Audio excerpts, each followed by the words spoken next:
नमस्कार साथियों, स्वागत है आप सभी का वाईफाई स्टडी 2.0 पर। मैं हूं अंकित अवस्थी। आप हैं मेरे साथ में आज के एक बेहतरीन सेशन पर चर्चा करने के लिए।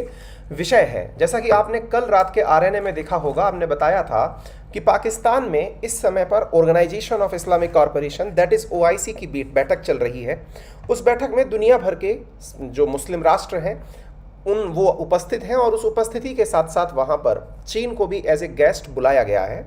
चीन ने वहाँ पहुँच करके भारत के आंतरिक मसले जम्मू कश्मीर के विषय पर अपनी टिप्पणी की है। इस टिप्पणी के बाद में भारत ने भी खरी खोटी चीन को सुना दी है, लेकिन इतना ही नहीं।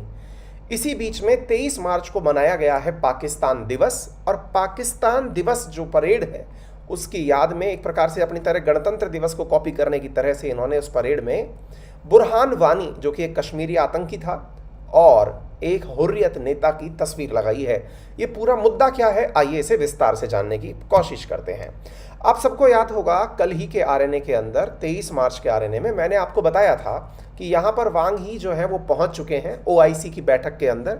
ओआईसी की शुरुआत में भी मैंने आपको बताया था कि किस प्रकार से इमरान खान कश्मीर को लेकर के भारत विरोधी और विशेष रूप से फिलिस्तीन को लेकर के इजराइल विरोधी राग अलाप रहे थे। मैंने कल के सेशन में आपको बताया है, और मैंने आपको बताया था कि वांग वी को वहाँ पर मतलब रिसीव किया गया है, और ये पहुँच करके वहाँ बाकायदा बोले कि भाई हम जो है, भाईजान शब्द का इन्होंने प्रयोग किया था। कल याद होगा मैंने ये आपको बढ़ाया है, मतलब अगर आपको ध्यान आ रहा हो तो ठीक है। अब साहब इनके बारे में जानकारी तो इतनी हमने दे दी थी, लेकिन इन्होंने ऐसा कौन सा बयान दे दिया जिसकी वजह से ये सुर्खियों में आ गए। साहब बयान ये है कि इन्होंने कहा कि on Kashmir we have heard again today the call of many our Islamic friends and China shares the same hope. मतलब इनका कहना ये है कि कश्मीर विषय पर हम सेम उसी प्रकार की बातें सुनते हैं जिस प्रकार से हमारे अन्य मुस्लिम राष्ट्र कहते हैं। विशेष रूप से इनका कहना यह था कि जो पाकिस्तान के अंदर इमरान खान ने भाषण दिया कश्मीर विषय के ऊपर, वो भाषण हमने कल भी सुनाया था, आज भी सुना देंगे आपको। उस भाषण के अंदर उन्होंने जिस प्रकार से भारत के विरोध में वक्तव्य दिए, उस बयान से इन्होंने अपना वास्ता रखा, एक प्रकार से ये समझिए, है ना। भारत ने इनको इसी की भाषा में तुरंत खरी खोटी सुना दी है कि बोले आपको कोई लेना देना नहीं होना चाहिए। हालांकि मैं आपको बता दूं, वांग वी की उम्मीद है कि वो मतलब मार्च के एंड में इंडिया विजिट पर आएँ, अपेक्षित है। इंडिया विजिट पर जब वो आएंगे तब देखते हैं कि वो विजिट जो है उनकी कितनी सक्सेसफुल रहती है, ये तो आने वाला समय बताएगा। अब जो दूसरी इंपॉर्टेंट घटना यहाँ पर घटित हुई, वो घटना एक बहुत ही ज़्यादा संवेदनशील है, और घटना ये है कि पाकिस्तान के अंदर पाकिस्तान दिवस परेड निकाली गई। अब ये पाकिस्तान दिवस परेड क्या होती है, पहले थोड़ा सा मैं इसके बारे में आपको बता देता हूँ। देखिए, जब अपन भारत का इतिहास पढ़ते हैं ना, तो उसके अंदर एक तिथि बहुत ज़्यादा महत्वपूर्ण है, और वो क्या है साथियों, तिथि है 23 मार्च की। अच्छा, 23 मार्च को क्या हुआ था? 23 मार्च 1940 को, वो एक प्रकार से समझिए कि धर्म के आधार पर नए राष्ट्र की कल्पना जो है ना, उसको साकार करने के लिए मुस्लिम लीग ने एक प्रस्ताव पारित करा लिया था। यूँ समझिए कि 22 से 24 मार्च 1940 को एक 3 दिवसीय औपचारिक प्रस्ताव लाया गया था, जिसमें लाहौर प्रस्ताव के नाम से इसे जाना जाता है, और इसको भारत के इतिहास में काफ़ी प्रासंगिक माना जाता है, क्योंकि उस समय जो भारत था, जो कि आज भारत और पाकिस्तान से मिलकर के, बांग्लादेश से मिलकर के बना हुआ भारत था, संयुक्त भारत के विभाजन के लिए एक औपचारिक प्रस्ताव के रूप में इस प्रस्ताव को पारित किया गया था। तो इस 22 से 24 तारीख की बैठक को याद करते हुए पाकिस्तान 23 मार्च को अपने यहाँ पर एक दिवस मनाता है जिसका नाम है पाकिस्तान दिवस। ठीक है, ये आज़ादी के दिवस नहीं है, it is just like our 26 जनवरी। जैसे अपन 26 जनवरी 1950 मनाते हैं गणतंत्र दिवस की याद में, इसी प्रकार से ये लोग अपने यहाँ पर 23 मार्च को बनाते हैं पाकिस्तान दिवस। अच्छा, जैसे भारत के अंदर जब गणतंत्र दिवस मनता है तो हम लोग भी पूरी तरह से काफ़ी सारी झांकियाँ निकालते हैं, अपनी वेपनरी दिखाते हैं, अपने पास में बम गोला बारूद कौन सा है वो शो करते हैं। वैसे ही बिल्कुल इनने भी किया। किसने किया? पाकिस्तानियों ने किया।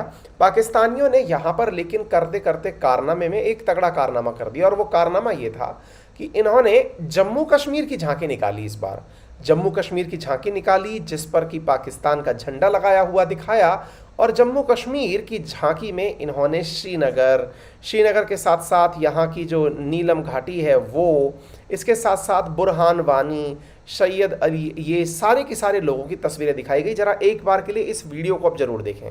आपकी फ्लोट, और इस फ्लोट की जो खास बात है, पहली मर्तबा जम्मू कश्मीर का फ्लोट जिसमें पूरे कश्मीर की नुमाइंदगी है। फ्लोट में सबसे पहले दरगाह हजरत बल की अक्कासी की गई है। ये दरगाह श्रीनगर में वाक़या है, जिसे दरगाह शरीफ कहा जाता है। मौए मुक़द्दस की मौजूदगी की वजह से इसे कश्मीर की मुक़द्दस तरीन दरगाह की हैसियत हासिल है। प्लॉट पर नीलम वैली के खूबसूरत, फरेब और दिलकश वादियों के सहर अंगेज मनाजिर हैं और इन्हीं वजह से इसे जन्नत नज़ीर कश्मीर कहा जाता है। बंगला डैम का अक्स नुमाया है, जो ज़राअत और पीने के पानी की अक्कासी है, और उसके साथ साथ प्लॉट पर 2 जनरेशन्स की अक्कासी की गई है, जिसमें सैयद अली शाह गिलानी, जिन्होंने अपनी पूरी जिंदगी कश्मीर कॉज के लिए वक्त की, और नौजवान नस्ल में तहरीक आज़ादी की रूह फूंकने वाले बुरहानुद्दीन वानी, जिन्हें 2016 में शहीद कर दिया गया। मकबूजा कश्मीर में 5 अगस्त 2019 से 900। तो जिस प्रकार से आपने देखा कि यहाँ पर बुरहान वानी, सैयद अली गिलानी, ये वो लोग हैं जो कि भारत का विभाजन चाहते थे। सैयद अली शाह गिलानी वही व्यक्ति हैं जिनकी मौत हो चुकी है, हुर्रियत कॉन्फ्रेंस के नेता हुआ करते थे। बुरहान वानी जो है वो 2016 में जब इसको मारा गया था तो इसके समर्थन में लोग सड़कों पर उतर आए थे। आपको मालूम होगा कि काफ़ी ज़्यादा पत्थरबाजों ने कश्मीर के अंदर पत्थरबाजी की थी, और उस पत्थरबाजी को शांत करने के लिए जो एक्शन लिया गया था उसमें 30 लोगों की मौत हुई थी। इस प्रकार की घटनाओं को इन्होंने पब्लिक डोमेन में रखा। विशेष रूप से अगर आप इसको समझें तो पाकिस्तान ने इस 23 तारीख की परेड का बहुत अच्छे से उपयोग किया। इसने पूरी तरह दुनिया के सामने कश्मीर का राग उठाया। OIC की बैठक बुलाई, ऑर्गेनाइजेशन ऑफ इस्लामिक कॉरपोरेशन की बैठक बुलाई, जिसको UN के बाद दुनिया का दूसरा सबसे बड़ा संगठन कहा जाता है। OIC की बैठक में लगभग 57 देश उपस्थित हैं, और वो सब उपस्थित थे। उनके सामने इस प्रकार का ये नज़ारा पेश किया गया। यानी कि एक तरह से ये समझिए कि कश्मीर मुद्दे पर पाकिस्तान दुनिया के सामने इस चीज़ को शो करने से कतई कमजोरी नहीं दिखा रहा है। अब हमें क्या चाहिए वो आप अपने कमेंट बॉक्स में विचार जरूर लिखें। जैसे कि मेरा पर्सनल विचार, मुझे ऐसा लगता है कि अब भारत को भी बलूचिस्तान को लेकर के और पाक ऑक्यूपाइड कश्मीर को लेकर के झांकियां निकालनी चाहिए, और गणतंत्र दिवस परेड में उनको शामिल करना चाहिए। बलूचिस्तान के जो लोकल नेता हैं, उनके जो लोकल विषय हैं, उनको भी दुनिया के पटल पर लाना चाहिए, और विशेष रूप से उन्हें इस तरह से दर्शाना चाहिए, क्योंकि एक प्रकार से ये सारी वो घटना की है पाकिस्तान ने जिसके माध्यम से वो ये दुनिया को जताना चाहता है कि भारत पाकिस्तान के हिस्से पर कब्जा करके बैठा है, जबकि इसका उलट है। और देखिए, इस प्रकार का ढंढूरा पीटना जो है वो हो सकता है कि उसकी आदत में शुमार हो, लेकिन भारत को इसका पुख्ता जवाब देना चाहिए। और मुझे तो कई बार ऐसा लगता है कि भारत को पाकिस्तान का ही पूरा झांकी निकाल देना चाहिए गणतंत्र दिवस पे, कि भाई है तो पूरा ही हमारा, ठीक है ना। तो चाइना ने जो किया वो मैंने आपको बता दिया। चाइना के वांग वी का बहुत मतलब गर्मजोशी से स्वागत किया गया था, वो मैंने आपको यहाँ पे पूरा दिखाई दिया है। वांग वी ने प्रॉपर तरीके से भाषण दिया। अरिंदम बागची जो हमारे स्पोक पर्सन हैं, उन्होंने प्रॉपर तरीके से अपनी बातें रखते हुए कहा कि साहब बात ऐसी है कि कुल मिलाकर के वांग वी, आप हमारे इंटरनल मैटर पर कुछ ना बोलें, इसी में सबकी भलाई रहेगी, ठीक है ना। तो पाकिस्तान का बुरहान प्रेम मतलब ये निकल के आया, और इस पूरे मसले के ऊपर ना इमरान खान की भी परेशानी जाहिर हुई दुनिया के सामने। और वो परेशानी क्या थी वो आप एक बार सुन लीजिए, हालांकि मैंने पहले भी आपको बताई है। One is Palestine and the other is Kashmir. Honorable Foreign Ministers, we have failed both the Palestinians and the people of Kashmir. I'm sad to say that we have been able to make no impact at all.